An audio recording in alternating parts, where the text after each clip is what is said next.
შუახევი ჰესის პროექტით გათვალისწინებული სამუშაოები გრძელდება. გვირაბების მშენებლობის პარალელურად სოფელ დიაკონიძეების მცხოვრებლები სოფლის გეოფიზიკურ შესწავლას ითხოვენ.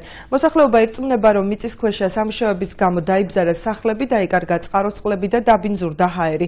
დიაკონიძეების გვირაბიდან საცხოვრებელი სახლები 200-300 მეტრში მდებარეობს. გეოლოგებმა სოფელი შეისწავლეს, შემოწმებულ სახლებს კი სპეციალური სანიშნები დაადეს, რომლის მიხედვითაც უნდა განსაზღვრონ მოქმედებს თუ არა გვირაბის მიმდინარე სამუშაოები დაზიანების მასშტაბებზე. თუმცა ადგილობრივები გატარებულ ზომებს საკმარისად არ მიიჩნევენ და ტერიტორიის სიღრმისეულ შესწავლას ითხოვენ.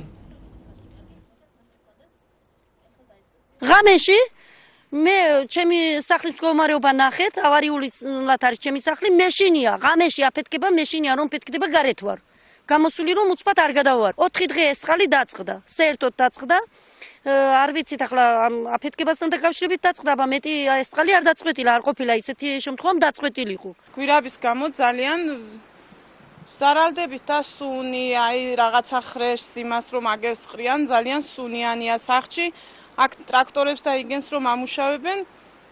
სახლში შემოდის ხმაური ბზარები მისცა კედლებს. როცა აფეთქებენ ხომ იმ მომენტში კარებიც, ფანჯრებიც ასე რომ სტენკარაც დალაგებული ზანზარებს შიგნით რაც საჭურჯერ.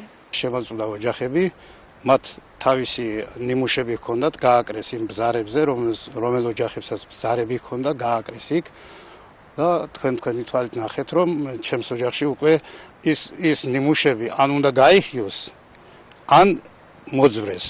თქვენ ნახეთ თქვენი თვალით, რომ უკვე ჩემთან არის გარკვეული აფეთქებების შედეგად მიღებული ზიანი ოჯახს აქვს მიღებული.